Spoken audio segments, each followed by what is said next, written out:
Okay, so what happened was after the last scope, I walked by something I made a very long time ago. Look at this. Isn't it gorgeous? I made two of them. And they're both out of Dichro and clear. I walked by these and thought, oh, I really loved them. I loved them so much that I made them and never sold them or gave them away. I just loved them. So since then, I bought a zillion molds. And so what I did was, on some of these, I put similar type glass. So let's see if I can move it. There we go. So for this one, I added this type of glass, sort of a ripple, all in here. This is more of a ripple one. I'm going to turn the camera down so you can see them. Maybe a little better. There we go. This one I just used, you know those pieces from Dichro where the clip was on there? I just put all the clip pieces in there, the black backed in there. It's that black sort of piece in there, and then covered it with other pieces of Dichro. So I kind of used them up. So that one's full. Although I'm going to add clear to this, and I don't have clear frit. It turns out all I have is reactive. So I'm just going to take bits of clear glass, just chunks of clear glass, and lay it over that. Just nip and lay. Nip and lay. So I have clear Dichro in my scrap bin, in a different scrap bin. And so I just have to find which side has the Dichro on it. And I know this side, so I'm going to put it this way. Because you know Dichro won't stick to Dichro. The faces won't stick together. So if you have these two pieces and you put it this way, that coating won't stick. So if I'm putting clear in there, I have to make sure I put the Dichro side up. So on this one, and you all know how to find that, right? You take some pointy object and let's see, you touch it. Hard to show you on camera, but I'll just tell you that if you can see the reflection of your pointy tool in the Dichro, you're on the Dichro side.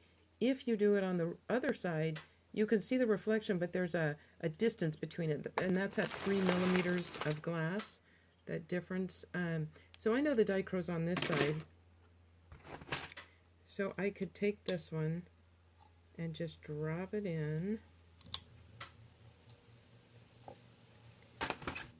And now I want it to be, I want some depth. So I'm going to put clear on top of it, grab whatever clear I've got. And then of course these molds come with instructions. So I'm just going to follow the instructions. And I'm going to fill my entire kiln with all of these molds and use up a ton of scrap. So that one's not done, but you get the idea. And then I've got this one. Let's see if you can see that one. It's kind of a neat mold. And I don't know, did I show you this one? So I have a boatload of these things. Let's see if I can get them all in. You think I can get them all in the frame at the same time? I don't think so. Too many. That one, that one, that one, that one. It'll fill my kiln. But then I thought, why stop there? Who needs to stop there? I have the Patty Gray mold. So I'm filling an entire Patty Gray mold. I'm using up scrap, and I believe it's about 6 inches by 6 inches. And so all I'm doing is putting lots of pieces of Dichro in there, just stacking it on top of one on top of the other. And all I'm trying to do is use up this scrap Dichro that I have, but in a really pretty way.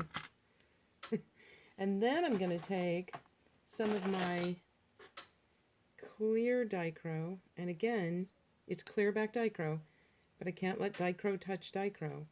So I have to put the Dichro coated side up, and I won't use this big piece. I'm going to chop them down.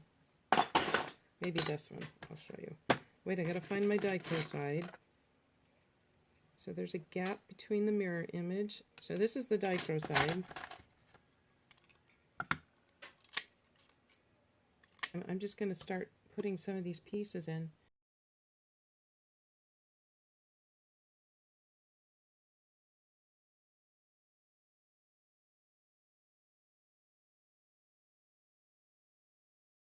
How many layers? You know, it just depends on how I feel. This one is the Dichro directly in the mold. Yes. The Dichro is just set, so I have the mold here, and it's covered either in kiln wash or MR97. Most of them are MR97 or ZYP or whatever it is you use. And then I just set the Dichro face up. And I'll just put at least 2 layers, but it's going to sink down. I can always, there's that question, how many layers? I can always do more layers. I just don't want to get too tall because of these nubs right here. I don't want to cover them up too much. So I can probably do 3 layers quite easily. It's going to sink down because I've got some spaces and gaps. So I'm just using up scrap.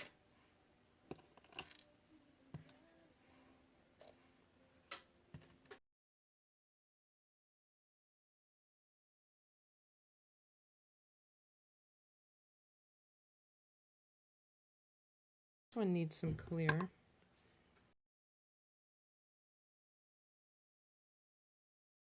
I'm going to call that one done. So I've decided to fill up my entire kiln with these 10 molds. Fire them up tonight. Tomorrow I'll let you see what they look like.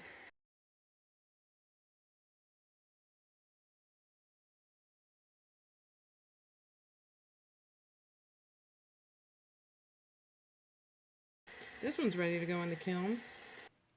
So for this one, what I decided was my counter was just a mess. There was just stuff everywhere.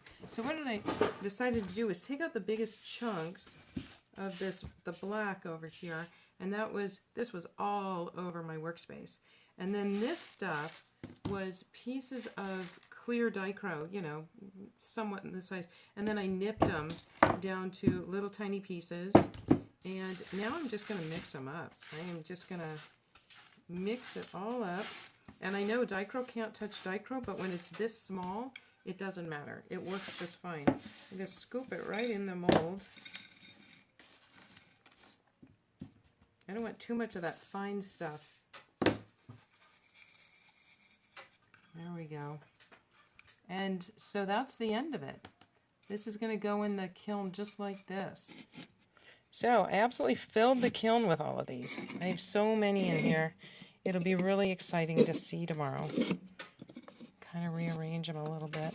I don't want them too close to my heat probe right there, my thermocouple. Let's see, turn that one. All right, that's what it's going to look like. So I opened the kiln and had a lot of surprises. Good news and bad news. When I put them in the kiln yesterday, I read the directions finally, and I'm not too good at reading directions. Hi, Terry. And it said to prop them up on kiln posts. So some of them I propped up on, you know, these little, what are these called? Kiln posts, I guess? Yeah. So I put them in there.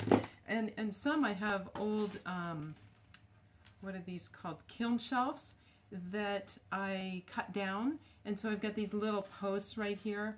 I think you can see them. That, you know, I couldn't use the kiln shelf anymore because it had problems. So I would just cut it down. So I propped some of them up. Let's see if I can show you. I just propped them up on these posts. So it lets some air get in there. But I had some good results and some bad results. Let's start with a lot of bad results. Let's see. On the Patty Gray one, you can see I got bubbles. And I believe that's because, you know, some air trapped in there, probably fired a little hot. But I'm just going to add some more glass into it. So I can just take bits of glass and set it in there. And then maybe put some clear on top. You know, a little bit of clear. Now this one, I had a few issues with it. I didn't have enough glass around these, and I get nervous about putting the glass around these little nubs here. They create holes in the pendant, and I get a little nervous about it, so I didn't put enough, and you'd see it kind of pulled.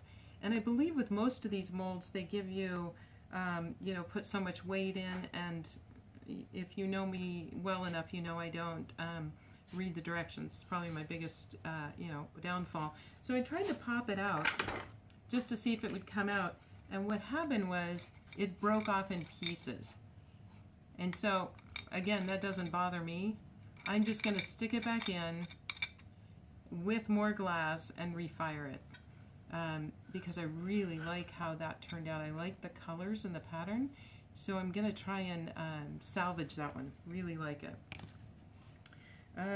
These guys, this is one of those Slumpies molds. I didn't put enough in. Let's see if I can pop it out. Yeah, these popped out really easy. So I'm going to add some more, refire this one.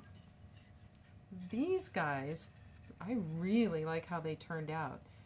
So I'll add more to these. And I'll add more to these. I think just about every one I'm having to add more to, but some were more successful than others. This is probably the only one that I really like out of all of these. Let's see if I can get it out. See how that one came out? I think this one just came out beautiful. I absolutely love this one. And this one did not have clear on top. It's just the Dichro, so it's sort of a matte Dichro finish. But I think it just came out beautiful. Let's see if I can get it closer. Nope, it's getting fuzzy, isn't it? Any better? Can you see that? Oh, I love it. The hearts. Loving the hearts. I would be tempted not to fire these again, even though this one doesn't have his tip on it. I just really like how they turned out. So I would be tempted just to stop while I'm ahead. This one had a lot of hope. This is that heart mold, and this one's from Creative Paradise. And again, you can kind of tell because the nubs seem to be their style, so you can tell whose is whose. It's kind of interesting. This one's a little wedged in there. I don't think it's coming out. Oh, we got it. So it came out, but I've got to add some glass up here. And fire it again. Let's see what I get. Hopefully it'll come out the next time. And the last one was this one. And you see how easily that popped out. This is a Creative Paradise mold. And it came out pretty awesome. Let's see, too fuzzy. But my shape isn't good because, again, I didn't fill it with enough glass. So far, the good news and the bad news, a lot of pretty glass. Bad news, I got to refire a lot of it.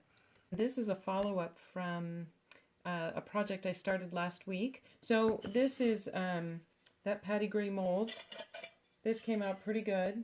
Got a little bit stuck to the bottom. I still have one bubble in it.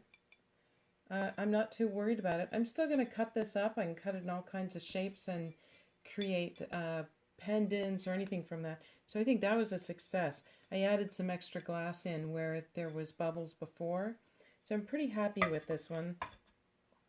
This one I really like how it turned out. That was that sort of smiley face mold. And I still have some finishing work to do, but you can see the colors in it. You can kind of see it on the camera. It came out pretty good. I'm pretty happy with that one. The depth in it is just really beautiful. And these little puppies came out pretty good. Pretty happy with these. I would need to do a little grinding on the edges and then fire polish them. These came out pretty well.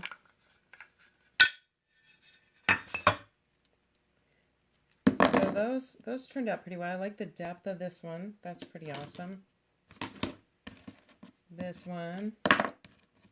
This one's spiky as all get up, boy. It is sharp along the edges. So I would grind the heck out of that with my grinder and then with my Dremel on the inside and then fire polish that. So far we have this nice pile of pieces. This one, that was Creative Paradise. That came out pretty awesome. Liking that. Looks like it got kiln dust on it. But you can see with a little finishing work, I'm really going to like that one. And so that's it for the scrap Dichro pile.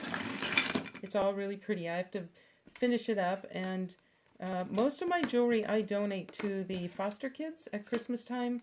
I make 300 pieces of jewelry that I give each foster kid, there's 100 in my county, and so I give each one of them, or I give it to the CASA group, to the people in charge of the foster kids, and they give them to them at Christmas time. So they get 3 pieces. They get 1 to keep and 2 to give away, whether it's to a foster parent or to one of their parents or their social workers. But at least they have gifts to give away, and they get a gift. And some of them will be made into necklaces, and some will be made into magnets, keychains. So none of this will go to waste. This will all be used, and unless I keep it for myself, like this one. This one's pretty awesome. Really liking this one. So that's it for the Dichro scrap. It's been fun. Thanks for watching.